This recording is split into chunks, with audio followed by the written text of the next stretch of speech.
Hi, Sarah Banas here, Learn to Craft. I'm going to show you something really neat today. I'm going to show you how to make rolled roses. Now we're making this today on a Cricut, so you can see I have design space up, but with this video, you'll be able to make it on your Cricut, on your Silhouette. If you're a scan and cut user, any plotter at all that you use will be able to make this, no problem. So let's get started. If this video is of interest to you, or helpful, like the video. That helps me out a lot. But also subscribe to my channel. When you're subscribed and hit the notifications, you'll get a notification when the new videos come out, probably once or twice a week. Just lots of neat ways to learn the craft and learn how to design for yourself. So make sure you do subscribe. So let's get rid of this. One other thing real quick, join us on Facebook. We have a huge collaborative, over 2 million members. I'm going to link Cricut for beginners. Actually, I'll link Cricut and Silhouette. For beginners, that's about 200,000. Super friendly, super helpful. You'll fit right in. So join us there. I'll link that in the video description below. I'm also going to link this set. Not all, there's a million rolled rose designs out there. Not all are equal. So this is a good set. There's a few different ways the rolled rose. So there's other flowers in this set. And like I said, I'll link this set in the video description below. There's a few different flower types in here. This is the one I like, but another one that's commonly used for roses is this, or one of these two. This is like a succulent. That one's real pretty too. And this one and this one make a real nice rolled rose also, a different style. So I'm going to get rid of that. Get rid of this. Okay, so now for the sake of this video, I'm going to make this one 8 inches wide. And then what I'm going to do is I'm going to make you a chart, and I will show that at the end. I'll show the chart with all of the different sizes in it. That'll show how big your end flower will be dependent on how large you cut your template. Okay. So I'll show that at the end. I'll make that template, or I'll make that chart for you, and I'll show it at the end so that you can see. Okay, let's move over to the machine and get this cut. Okay, so real quick before we move over to the machine, let me just show you, for Cricut users at least, I'm going to show you what cut setting I use. For any of our other users, basically you're just using the cardstock or light cardstock depending on what you're using. And I should have mentioned that earlier on. The cardstock that I use, and I'll show you when we go to my craft desk, when we start putting it together, I'll show you why. But the cardstock I use is 65-pound Recollections brand. I'll link, you can get it at Michael's and Amazon. I'll link both of those in the video description underneath the video. So real quick, a couple of things that are nice about it is that it's solid core, meaning that there's no white on the edges. You'll just see it's all that color throughout. And it cuts really nice. It's non-fibrous, so it doesn't leave a mess on your mat, and it just cuts perfectly. So that's what I use. So for that, I use a light cardstock setting on Cricut. You would just use a light cardstock setting on whatever machine you're using. So I'm going to go to Make It, and I actually, for Cricut, so I'm going to cut this on a mat, and for Cricut, I actually use a light cardstock setting for intricate cuts, okay? That seems to be the perfect, this one right here. So cardstock for intricate cuts, okay? And I leave it on the default setting, okay? So now let's go over to the machine and get this cut. Okay, so we are at my maker. You can see it's ready to cut. You can see it's flashing. I'm going to load this right underneath the guides, and I'm going to click that to load while I'm holding it just a little bit. Just kind of, you're not pushing it in, but you're holding it so that it grabs it. Okay. And then once it starts to flash, the arrow will press that to start the machine. Okay, and now this is going to start the cut. This will only take a couple of minutes. Once the cut is done, we'll go over to my work table, and I will show you first how to take it off of the mat without curling your cardstock.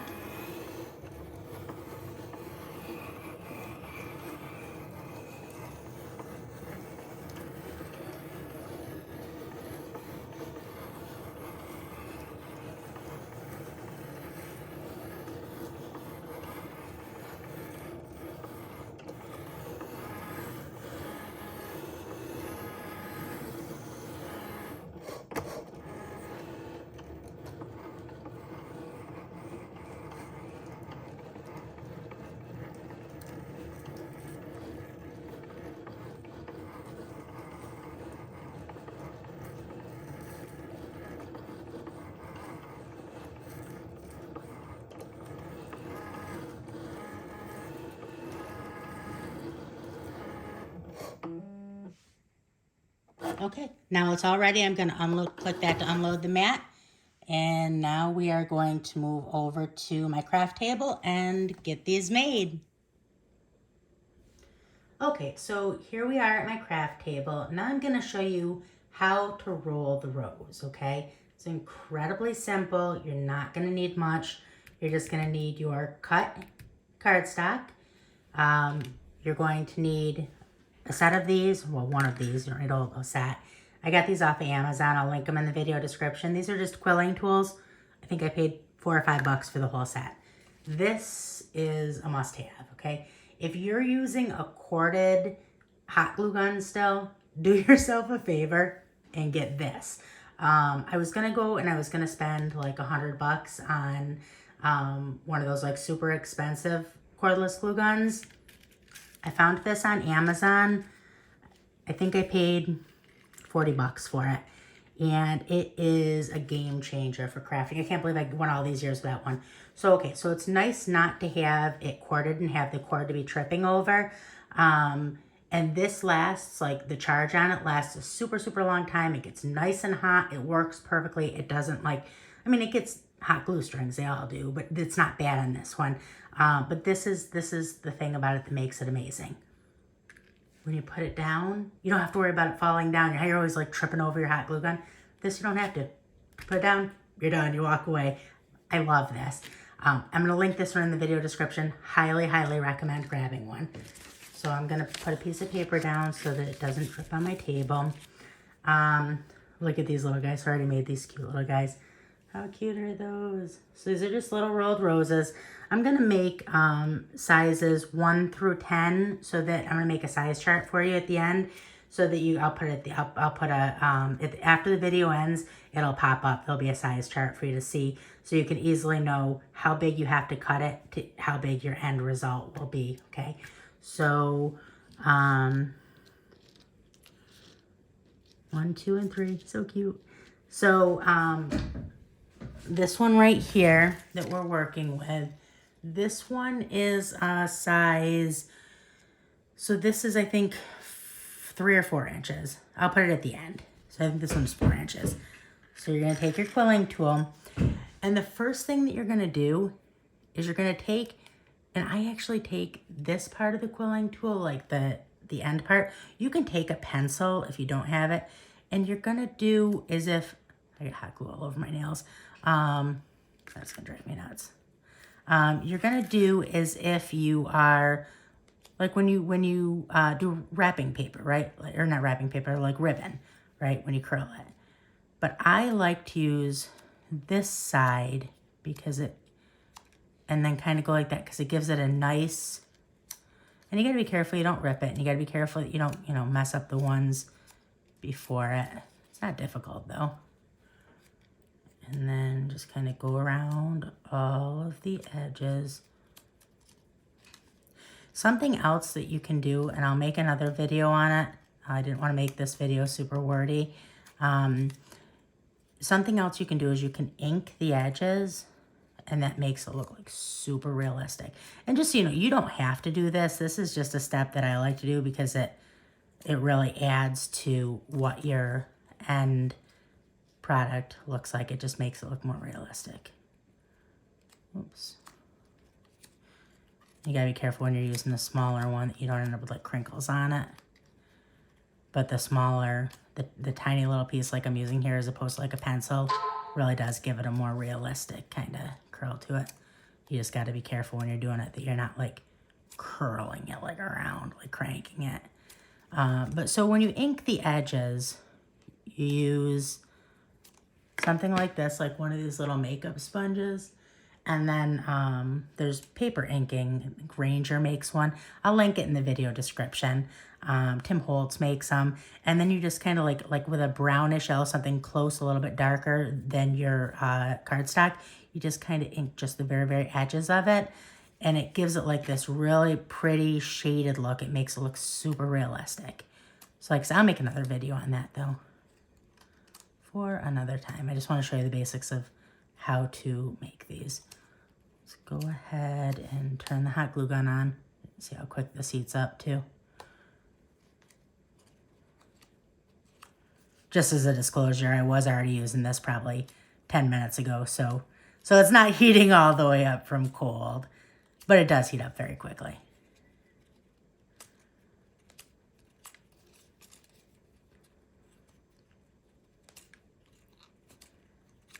Almost done, just a couple more. And the rolling part is super fast. And some people, like if you're making a whole shadow box and, you know, you need 60 of these, some people will take like a drill, like an electric drill, and then they'll put either one of these, like the tip of one of these in it, or they'll put a bobby pin in it, and then just do them all real quick like that. I don't personally do that, but some people do, and they seem to be successful at it. Seems to work out. So when you go to roll these, it's counterintuitive the way you roll them. You're not rolling it from the outside. This isn't going to be the inside. This is going to be the outside. So you start from here and you roll that way. I'll show you that in a second. We're almost done with this. And these are very, very inside-most pieces. You want those especially curled because those are going to be your outermost pieces. So you want those to have a nice curl.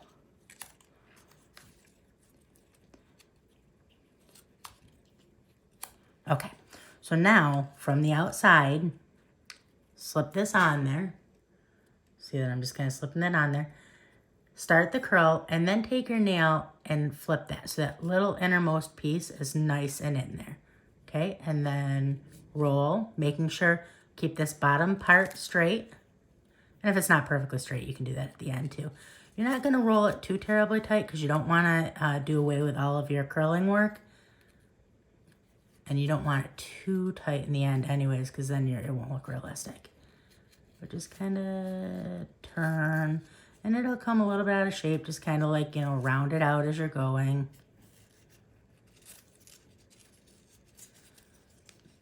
Piece right there I'm not happy with, so I'm going to kind of,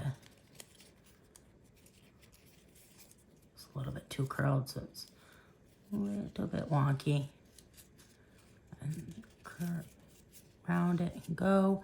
And then once you've got this kind of all done, all wound up, then you can work with it to make sure that everything is exactly where you want it. You want to kind of try to make it so that these don't end up, like you don't want these back to back. You want to kind of get them so that they're, you know, so it's falling into that middle. I don't know if you can see what I'm doing here. See how, let me stand up so I can make sure you can see it.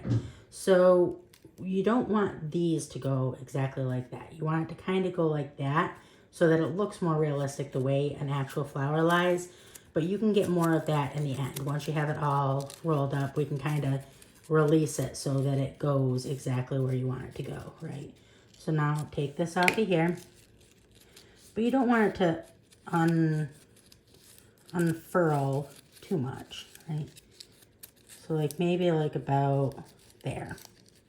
Okay, and now you're going to take this and that little tab that you have at the end, that's where your hot glue goes.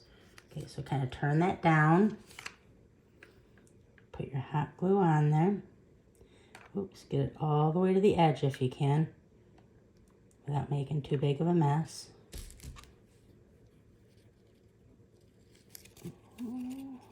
Oops.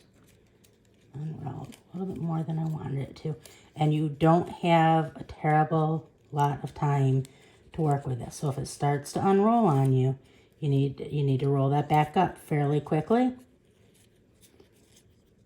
But that is how you make a rolled rose. That's all there is to it. So this one is probably a little bit more unrolled than I would have liked. I probably let that unroll a little bit more than I should have. But you know, that's it. That's all there is to it. So there's some sizes. And like I said, if you give it a second, watch for about 5 more seconds, and I'm going to put a card at the end of the video that shows you all of the sizes, 1 to 10, and I'm going to measure them so you can see how big each one is, so you can figure out how many you need for your project. And that's it. If the video was helpful, like the video, subscribe to my channel. You'll get then click the notifications. You'll get notification when all the new videos come out. Lots of good ones you're not going to want to miss. And most importantly, join us on Facebook. When you look at the video in YouTube, underneath it'll say click here for more, or there'll be an arrow going down if you're on mobile or desktop. Click on that, it'll expand. I'm gonna put the link for the SVG for this flower set in there. I'm gonna put a link to our group, a link to my link Cricut for beginners and Cricut and Sell Out for beginners. Join one or both. All of our groups are fantastic, super friendly, super helpful. You'll fit right in. And I mean, really, that's about it. So stick around for a second. I'll put that card up that has all of the sizing on it. And I hope you have a great day. Bye.